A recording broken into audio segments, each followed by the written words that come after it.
The Arizona sun was merciless that August afternoon in 1881, beating down on the dusty trail as I guided my horse toward the trading post in Dos Rios. I was looking forward to a cold beer and maybe a decent meal, my first in 3 days of tracking strays across the unforgiving desert. That's when I heard the gunshots. 3 sharp cracks echoed across the canyon, followed by shouting. My hand instinctively moved to the Colt revolver at my hip as I spurred my horse toward the sound. Around a bend in the trail, I found a scene that made my blood boil. 4 men, rough-looking types with the swagger of outlaws, had a young Apache woman cornered against a rock face. Her clothes were torn, and blood ran from a cut on her arm. One of the men held a smoking pistol, laughing as he fired another shot at her feet, making her jump. "Dance, little Indian," he jeered. "Come on, show us how your people dance." "That's enough," I called out, my voice cutting through their laughter. They turned, surprised to see me. The one with the pistol, a scarred brute with tobacco-stained teeth, sneered. "This ain't your business, cowboy. Move along." "I'm making it my business," I replied, my hand resting on my gun. "Let her go." "Or what?" another man challenged, his hand moving to his own weapon. The situation was bad. 4 against 1, and they looked like men who'd killed before and wouldn't hesitate to do it again. But I couldn't ride away and leave her to whatever they had planned. Sometimes a man has to stand for something, even if it costs him everything. "Or I drop the first man who makes a move," I said calmly. "Question is, which one of you wants to be first?" There was a tense moment of calculation. They were sizing me up, trying to decide if I was bluffing. The Apache woman watched with dark, intelligent eyes, her chest heaving with fear but her chin raised defiantly. Then the one with the pistol made his choice. He swung his gun toward me, and I drew. My Colt cleared leather and fired before his weapon had fully turned.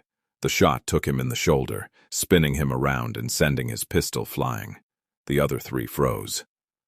"Next one goes through the heart," I promised, my gun now trained on the closest man. "Your friend will live if he gets to a doctor. Rest of you might not be so lucky. Your choice." The math had changed. One of them injured, 3 against 1, but I had my gun already drawn and aimed. After a moment's hesitation, they grabbed their wounded companion and mounted their horses, riding off with curses and threats of revenge. I holstered my weapon and approached the woman carefully, hands visible. "You're safe now. Are you hurt badly?" She stared at me with a mixture of suspicion and relief, pressing her hand against the bleeding wound on her arm.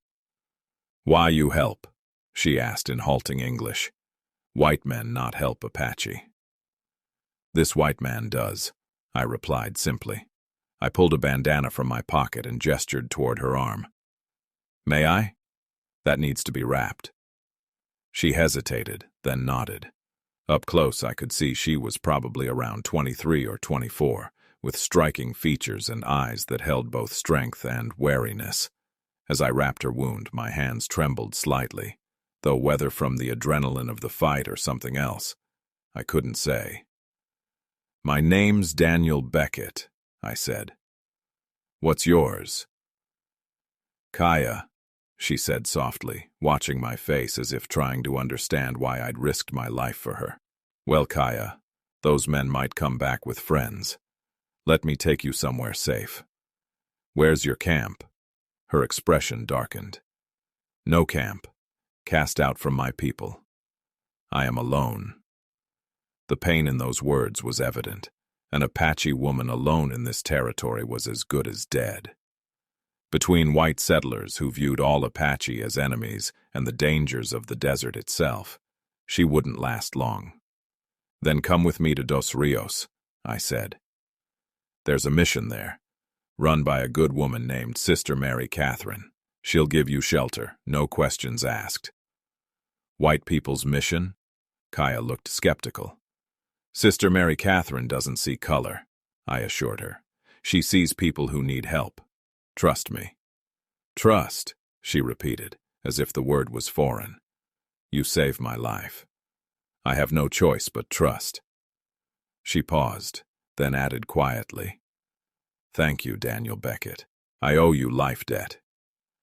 "You don't owe me anything," I said, but something in the way she looked at me suggested she didn't agree. As we rode toward Dos Rios together, her seated behind me on my horse, I had no idea that this simple act of decency would change the entire course of my life. That the woman I'd saved would become the woman I'd lose my heart to, completely and irrevocably. Sister Mary Catherine welcomed Kaya without hesitation, clucking her tongue at the wound, and immediately setting to work with proper bandages and salve. The mission was a small adobe building attached to a modest church, one of the few places in Arizona territory where Apache and white settlers could coexist peacefully, at least within its walls. "You'll stay here as long as you need," Sister Mary Catherine told Kaya firmly. "We have a small room in back, and there's always work to be done if you want to earn your keep. But no pressure, child. You rest and heal first." I planned to leave that evening, get back to my ranch 20 miles west. But as I was mounting my horse, Kaya emerged from the mission and walked toward me. "You go?" she asked. "I've got a ranch to run. Cattle don't tend themselves." She nodded, but something flickered in her eyes. Disappointment, fear. "Will you come back?" The question surprised me. Why would I come back? Because I want to thank you properly. Because, she struggled for words, because you are first person in long time who see me as human. Not enemy. Not savage. Just person. Something in my chest tightened. "Kaya, anyone would have done what I did." "No," she said firmly. "Most men would ride past, or join those men, or kill me themselves. You risked life for stranger. That is not common thing. Daniel Beckett." "I'll come back," I heard myself promise. "Maybe next week, when I bring supplies to trade." Her face lit up with a smile that made her beautiful features absolutely radiant. "I will be here." I rode home that night thinking about her smile, about the courage it must have taken to show gratitude to a white man after what she'd been through, about the sadness in her eyes when she mentioned being cast out from her people. True to my word, I returned the following week with supplies for the mission. Sister Mary Catherine was delighted to see me, but it was Kaya's reaction that made the long ride worthwhile. She'd been working in the mission garden, and when she saw me, she dropped her basket and ran over, then caught herself and slowed, suddenly shy. "You came," she said, as if she doubted I would. "I keep my promises," I replied. Over the next few months, I found excuses to visit the mission weekly. Sometimes I brought supplies, sometimes I helped with repairs. But really, I came to see Kaya. We'd talk for hours, sitting in the mission garden or walking along the creek that ran behind the property. She told me about her life before, about her family's death in a cavalry raid, about being taken in by another band, about falling in love with a warrior who'd been killed by settlers, about being blamed for his death. They said she brought bad fortune, and being cast out.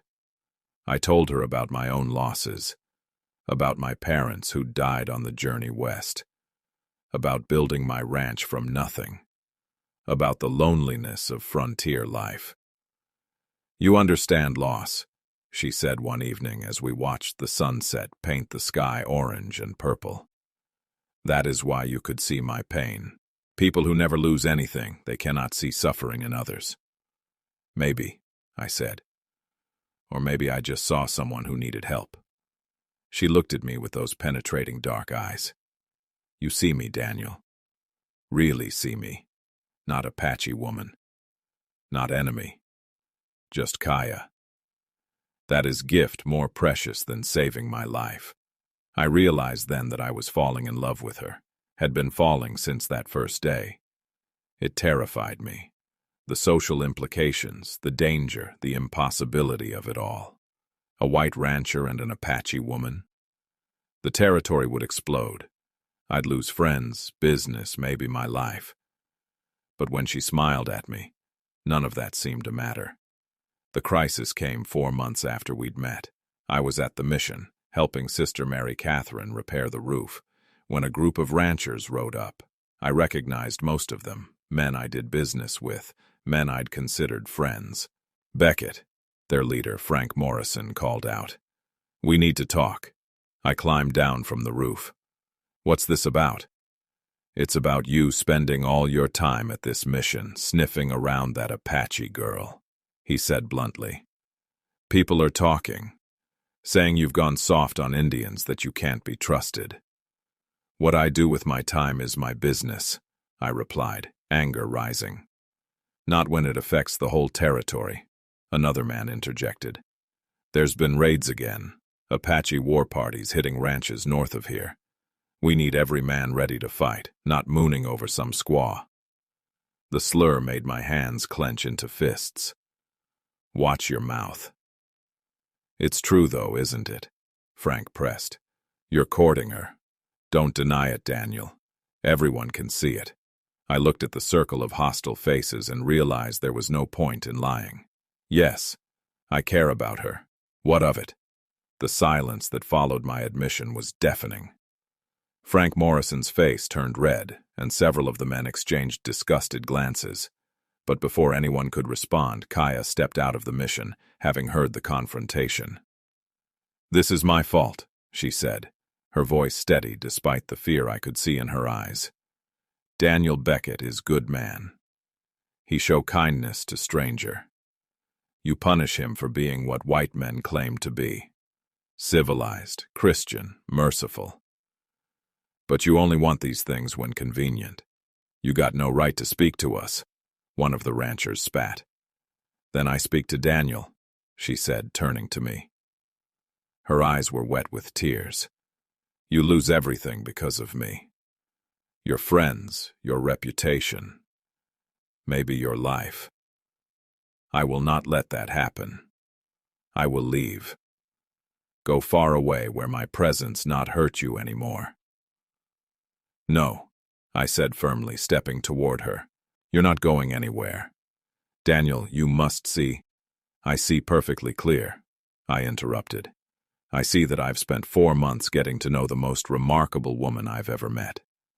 Someone who's survived things that would break most people, who's kind despite having every reason to be bitter, who sees the good in people even when they show her the worst." I turned to face the ranchers. "Yes, I'm courting her. Yes, I care about her. And if that's a problem for any of you, then we weren't really friends to begin with." "You'd choose her over your own kind?" Frank asked incredulously. "I'm choosing love over hatred," I replied. "I'm choosing to judge a person by their character rather than their blood." Thought that was supposed to be a Christian value. Sister Mary Catherine emerged from the mission, her small frame somehow commanding. "Gentlemen, I've been running this mission for 15 years. I've seen Apache show more Christian charity than supposedly civilized men. Daniel Beckett has shown the kind of courage it takes to stand up for what's right, not what's easy. If you can't respect that, you can leave my property." The ranchers left with threats and dark warnings, but as they rode away, I felt oddly liberated. The secret was out. I'd made my choice public. There was no going back now. Kaya was crying openly. "You should not have done that. You sacrifice everything." "I haven't sacrificed anything that matters," I said, taking her hands. "Kaya, these past months, getting to know you, it's been the happiest time of my life. I don't care what they think. I don't care about the consequences. I just care about you." "You love me?" she whispered, as if afraid to believe it. "Yes," I said simply. "I love you. I've loved you for months. I was just too scared to admit it." She threw her arms around me, and I held her tight, feeling her tears soak into my shirt.